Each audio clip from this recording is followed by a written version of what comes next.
नमस्कार, माझ्या सुंदर अभियान 6च्या अग्नी एम-आय-एस व्हिडिओमध्ये तुमचं स्वागत आहे. अग्नि थीमॅटिक क्षेत्रामध्ये आपण ऊर्जा बचतीचे आणि अक्षय ऊर्जा स्रोतांचा अधिकाधिक वापर करण्यासाठी जे इंडिकेटर आहेत, तर ते त्याच्यामध्ये पर्यावरणपूरक उपक्रम राबवतोय. सगळ्यात पहिल्यांदा आपण इथे पाहणार आहोत नूतनीकरण योग्य ऊर्जा स्रोत आणि निव्वळ शून्य कार्बन उत्सर्जनाबाबत प्रसार आणि प्रचार. तर अक्षय ऊर्जेचा वापर मोठ्या प्रमाणामध्ये करण्यासाठी आणि कार्बन उत्सर्जन नेट झिरो करण्यासाठी आपल्याला लोकांमध्ये जाऊन त्याचा प्रचार करणं आवश्यक आहे. यासाठी आपण स्थानिक स्वराज्य संस्थेमध्ये जे उपक्रम राबवलेले आहेत, तर त्यांची विभागणी 4 तिमाहींमध्ये करण्यात आलेली आहे. यामध्ये असे उपक्रम तुम्ही जर पहिल्या तिमाहीमध्ये राबवण्यात आलेले असतील, तर याच्यामध्ये आपण किती उपक्रम राबवले तर त्याची संख्या आपल्याला इथे 1A मध्ये द्यायची आहे. पहिली तिमाही एप्रिल ते जून मध्ये होती. यानंतर जुलै ते सप्टेंबर मध्ये दुसरी तिमाही होती, तर त्याच्यामध्ये तुम्ही किती कार्यक्रम राबवले तर ते आपल्याला द्यायचे आहे. तिसरी तिमाही 1C मध्ये होती, याच्यामध्ये ऑक्टोबर ते डिसेंबर हा कालावधी होता आणि चौथी तिमाही जी आहे तर ती जानेवारी ते मार्च. आता मार्च महिन्यामधली जी तिमाही आहे तर याचा कालावधी 31 मार्च 2026 ला संपणार आहे. तर हा एक लो हँगिंग फ्रूट आहे, तर त्याच्यामुळे तुम्ही जास्तीत जास्त असे पर्यावरणपूरक उपक्रम राबवून तुम्ही जास्तीत जास्त गुण जे आहेत तर ते घेण्याचा प्रयत्न करायचा आहे.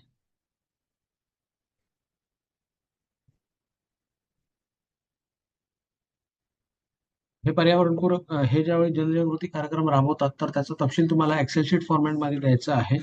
याचे जिओटॅग छायाचित्र आपल्याला PDF स्वरूपामध्ये अपलोड करायचे आहे. आपल्याला ही सर्व माहिती सेव्ह ड्राफ्ट म्हणायची आहे, जेणेकरून ती सर्व माहिती सेव्ह होईल. यानंतर आपल्याला पुढील इंडिकेटर आपण पाहणार आहोत, ग्रीन स्ट्रीट लाईट, ज्याला आपण हरित पथदिवे म्हणतो. यामध्ये आपल्या स्थानिक स्वराज्य संस्थेमध्ये एकूण पथदिव्यांची असलेली संख्या आपल्याला 1A मध्ये नमूद करायची आहे. त्यानंतर 1B मध्ये LED की पथदिवे किती आहेत त्यापैकी तर त्यांची संख्या आपल्याला इथे नमूद करायची आहे. 1C मध्ये याची टक्केवारी आपल्याला इथे ऑटो कॅल्क्युलेट होईल. यानंतर LED पथदिव्यांचे जे स्थान आहे तर ते आपल्याला इथे त्याची वैध गुगल मॅपची लिंक इथे अपलोड करायची आहे. एकाहून अधिक जर जागा असतील तर आपल्याला ऍड हा ऑप्शन देण्यात आलेला आहे. यानंतर जिओटॅग छायाचित्र जे आहेत तर ते पथदिवे बसवण्यापूर्वी आणि बसवल्यानंतर छायाचित्र आपल्याला अपलोड करायचे आहे.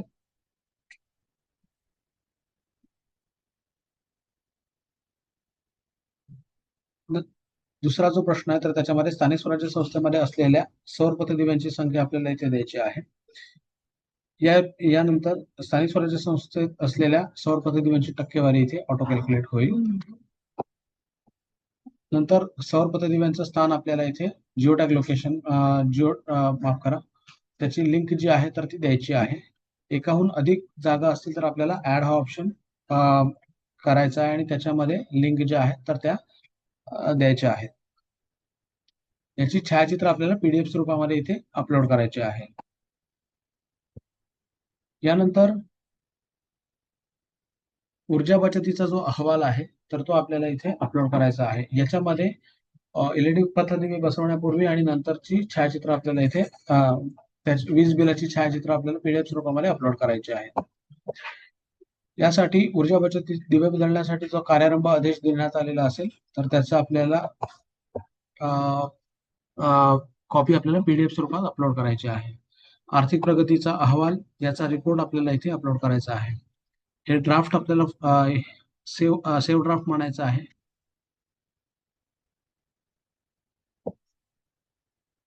त्याच्या पुढे आपण पाहणार आहोत सार्वजनिक इमारतींवर अक्षय ऊर्जा प्रकल्प बसवणे.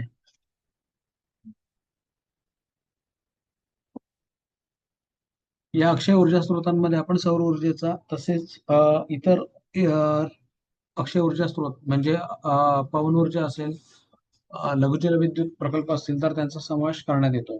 पण सौर ऊर्जा जी आहे तर ती मुबलक प्रमाणामध्ये उपलब्ध आहेत आणि त्याच्यासाठी त्याचा वापर देखील सोयीस्कर आहे.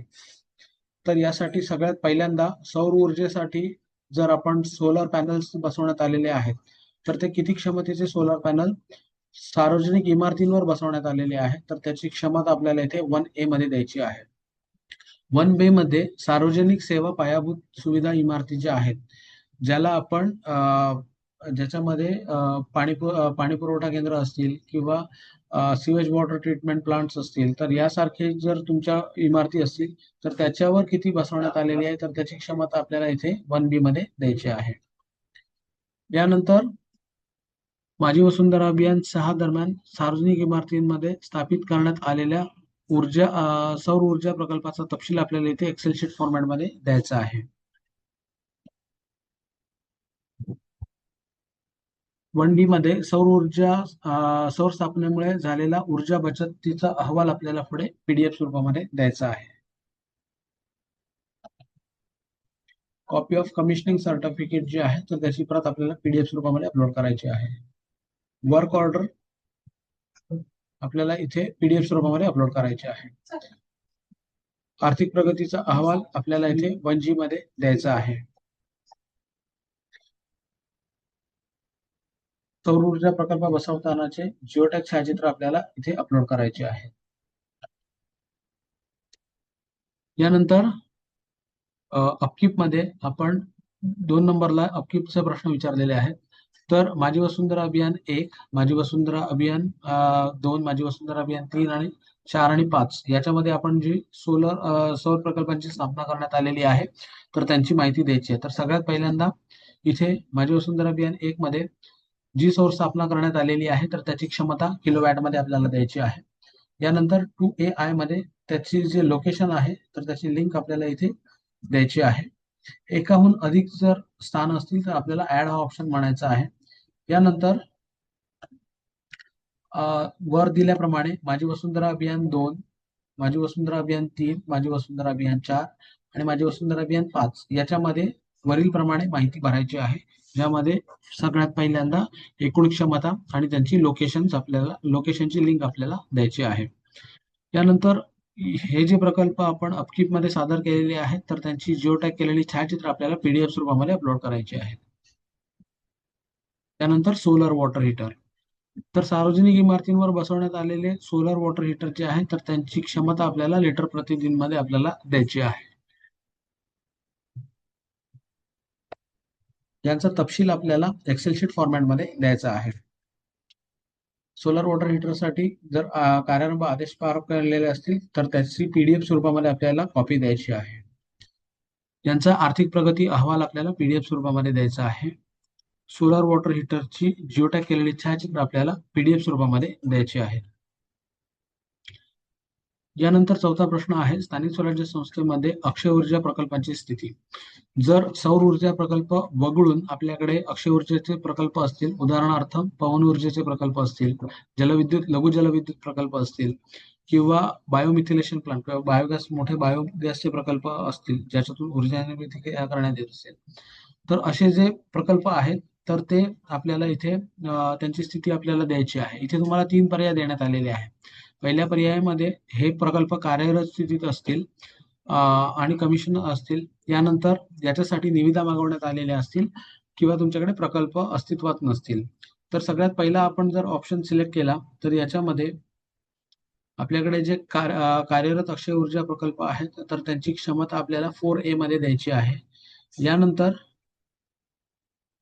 यासाठीची वर्क ऑर्डर जी आहे तर ती वर्क ऑर्डर आपल्याला पीडीएफ स्वरूपामध्ये अपलोड करायची आहे. त्याच्या आर्थिक प्रगतीचा अहवाल आपल्याला पीडीएफ स्वरूपामध्ये अपलोड करायचा आहे. त्याची जिओटॅग छायाचित्र आपल्याला पीडीएफ स्वरूपामध्ये अपलोड करायची आहे. त्यानंतर या अक्षय ऊर्जा प्रकल्पांचा तपशील आपल्याला एक्सेल शीट फॉर्मॅटमध्ये द्यायचा आहे. जर तुमची फक्त निविदा मागवलेली असेल तर यासाठी तुम्हाला या निविदेची प्रत जी आहे स्थानिक स्वराज्य संस्थेमध्ये स्थापित करण्यात आलेल्या अक्षय ऊर्जा प्रकल्पांची सगळ्यात पहिल्यांदा क्षमता आपल्याला किती क्षमतेचा प्रकल्पासाठी आपण निविदा तयार केलेली आहे ती द्यायची आहे. यानंतर त्या निविदेची कॉपी आपल्याला इथे अपलोड करायची आहे. आपल्याला हा ड्राफ्ट पुढे सेव्ह म्हणायचा आहे.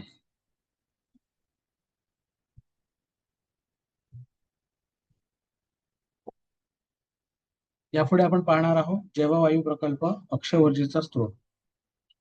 बायोगॅस संयंत्र जी आहेत, जैववायू प्रकल्प म्हणजे बायोगॅस संयंत्र. तर आपल्याकडे जी बायोगॅस संयंत्र वापरण्यात आलेली आहेत, तर यामध्ये सगळ्यात पहिल्यांदा माझी वसुंधरा अभियान 6 दरम्यान जी बायोगॅस संयंत्र कार्यरत स्थितीमध्ये उपलब्ध आहेत, तर त्याची संख्या आपल्याला 1A मध्ये द्यायची आहे. यानंतर 1B मध्ये एकूण बायोगॅस संयंत्राची क्षमता किती आहे, तर ती आपल्याला 1B मध्ये घनमीटर प्रति दिवस अशा स्वरूपामध्ये आपल्याला इथे नमूद करायचे आहे. या बायोगॅस संयंत्राचा तपशील आपल्याला एक्सेल शीट फॉर्मॅटमध्ये द्यायचा आहे. याची कार्यारंभ आदेश आपल्याला पीडीएफ स्वरूपामध्ये अपलोड करायचे आहेत. हे बायोगॅस प्रकल्प आहेत, तर त्यांचे आर्थिक प्रगती अहवाल आपल्याला पीडीएफ स्वरूपामध्ये द्यायचे आहे. यानंतर 1F मध्ये ह्या बायोगॅस प्रकल्पांची जिओटॅग छायाचित्र आपल्याला पीडीएफ स्वरूपामध्ये अपलोड करायचे आहे. नंतर माझी वसुंधरा अभियान 6 दरम्यान माझी वसुंधरा अभियान 6 पूर्वी जे बायोगॅस प्रकल्प बसवण्यात आलेले आहेत, ज्यामध्ये माझी वसुंधरा अभियान 1, 2, 3, 4, 5 यांचा समावेश आहे.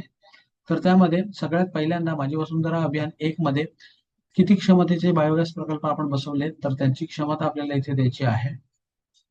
नंतर पुढे आपल्याला माझी वसुंधरा अभियान 2 मध्ये जे संयंत्र बसवले त्यांची क्षमता, याप्रमाणे माझी वसुंधरा अभियान 3, माझी वसुंधरा अभियान 4 आणि माझी वसुंधरा अभियान 5 यामध्ये जे काही बायोगॅस संयंत्र बसवण्यात आलेले आहेत, तर त्यांची क्षमता आपल्याला घनमीटर प्रति दिवस अशा स्वरूपामध्ये द्यायची आहे.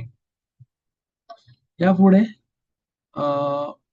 जी क्युम्युलेटिव्ह कॅपॅसिटी जी आहे, म्हणजे या बायोगॅस प्रकल्पांची एकूण क्षमता पुढे 2F मध्ये ऑटो कॅल्क्युलेट होईल. या बायोगॅस प्रकल्पाची जिओ टॅगिंग छायाचित्र आपल्याला पीडीएफ स्वरूपामध्ये अपलोड करायचे आहे. पुढचा जो मुद्दा 3 नंबरचा जो पॉइंट आहे, तर त्याच्यामध्ये बायोगॅस जे माझी वसुंधरा अभियान सुरू होण्यापूर्वी बायोगॅस प्रकल्प बसवण्यात आलेले आहेत, तर त्यांसंबंधी माहिती आहे. हा जो फीड आहे हा नव्याने ऍड करण्यात आलेला आहे. तर याच्यामध्ये 3A मध्ये आपल्याला जे बायोगॅस प्रकल्प माझी वसुंधरा अभियानापूर्वी राबवण्यात आलेले असतील, म्हणजे 2 ऑक्टोबर 2020 पूर्वी जे बसवण्यात आलेले आहेत, तर त्यांची संख्या आपल्याला इथे द्यायची आहे. यानंतर अशा बायोगॅस प्रकल्पांची किती क्षमता आहे, तर ती घनमीटर प्रति दिवस अशा स्वरूपामध्ये द्यायची आहे. यानंतर यांची जिओटॅग केलेली छायाचित्र आपल्याला पीडीएफ स्वरूपामध्ये अपलोड करायचे आहे. आपल्याला हा ड्राफ्ट सेव्ह म्हणायचा आहे. त्यापुढे आपण पाहणार आहोत सोलर पंप. सोलर पंप जे आहेत, तर ते आपण आपल्याकडे शेतीच्या कामासाठी किंवा विहिरी असतील, बोरवेल असतील, तर त्याच्यावर आपण हे सोलर पंप बसवण्यात आलेले आहेत. तर यामध्ये माझी वसुंधरा अभियान 6 दरम्यान जे काही वैयक्तिक आणि सामुदायिकरित्या बसवण्यात आलेले सोलर पंप आहेत, तर त्यांची संख्या आपल्याला 1 नंबर मध्ये द्यायची आहे. 2 नंबर मध्ये हे जे प्रकल्प 6 दरम्यान बसवलेले आहेत, तर त्यांची एकूण क्षमता किलोवॅट मध्ये आपल्याला इथे अपलोड करायची आहे. नंबर 3 मध्ये माझी वसुंधरा अभियान 6 आधी वैयक्तिक किंवा सार्वजनिक ठिकाणी बसवण्यात आलेल्या सौर पंपाची एकूण संख्या इथे द्यायची आहे. इथे लक्षात घ्या, 1 नंबर मध्ये विचारण्यात आलेली आहे संख्या ही माझी वसुंधरा अभियान कालावधी 6 म्हणजे 1 एप्रिल 2025 ते 31 मार्च 2026 या कालावधीपूर्वीची आहे. आणि ही जी विचारण्यात आलेली आहे ही 1 एप्रिल 2025 पूर्वीचे जे प्रकल्प बसवण्यात आलेले आहे, तर त्यांची संख्या विचारण्यात आलेली आहे. यानंतर यांची कॅपॅसिटी आपल्याला इकडे किलोवॅट मध्ये द्यायची आहे. सोलर पंपची डिटेल, तर या सोलर पंपचा आवश्यक तपशील आपल्याला एक्सेल शीट मध्ये द्यायचा आहे. त्यानंतर कार्यारंभ आदेशची प्रत आपल्याला इथे अपलोड करायची आहे. आर्थिक प्रगतीचे अहवाल आपल्याला 5C मध्ये द्यायचे आहे. जिओटॅग केलेली छायाचित्र आपल्याला पीडीएफ स्वरूपामध्ये अपलोड करायची आहेत. ही सर्व माहिती आपल्याला सेव्ह ड्राफ्ट करायची आहे. या पुढचा इंडिकेटर आपण पाहणार आहोत विकेंद्रित सौर ऊर्जा संयंत्र. विकेंद्रित सौर ऊर्जा संयंत्राची क्षमता मेगावॅट मध्ये असते आणि ही संयंत्र जर आपण माझी वसुंधरा अभियान 6 दरम्यान स्थापित करण्यात आलेली असतील, तर अशा केंद्रांचा ची संख्या आपल्याला इथे 1A मध्ये द्यायची आहे. यानंतर 1B मध्ये विकेंद्रित सौर ऊर्जा संयंत्राची क्षमता मेगावॅट मध्ये आपल्याला इथे ची क्षमता आपल्याला नमूद करायची आहे. 1C मध्ये वर्क ऑर्डर जी त्याच्यासाठी देण्यात आलेली आहे, तर तिची कॉपी आपल्याला इथे अपलोड करायची आहे. त्याचं कमिशनिंग सर्टिफिकेट, आर्थिक प्रगती अहवाल आपल्याला इथे पीडीएफ स्वरूपामध्ये अपलोड करायचे आहे. याचप्रमाणे त्याचे जिओटॅग केलेली छायाचित्र देखील आपल्याला अपलोड करायची आहे. त्यानंतर माझी वसुंधरा अभियानापूर्वी जी काही संयंत्र बसवण्यात आलेली आहेत, तर त्याची संख्या आपल्याला इथे 2A मध्ये द्यायची आहे. यानंतर 2B मध्ये विकेंद्रित सौर ऊर्जा संयंत्राची क्षमता आपल्याला नमूद करायची आहे. ही क्षमता चे प्रकल्प माझी वसुंधरा अभियान 6 पूर्वी बसवण्यात आलेले असणं आवश्यक आहे. यासाठी देखील वर्क ऑर्डर जी आहे तर त्याची कॉपी, कमिशनिंग सर्टिफिकेट, यानंतर आर्थिक प्रगती अहवाल आणि जिओटॅगिंग छायाचित्र अशा स्वरूपामध्ये आपल्याला कॉपी अपलोड करायची आहे. याचा जो आवश्यक तपशील आहे तर तो आपल्याला एक्सेल शीट फॉर्मॅटमध्ये द्यायचा आहे. आपल्याला पुढे सेव्ह ड्राफ्ट म्हणायचं आहे. अशा प्रकारे अग्नी हा थीमॅटिक क्षेत्र आता संपलेला आहे. धन्यवाद. अभियान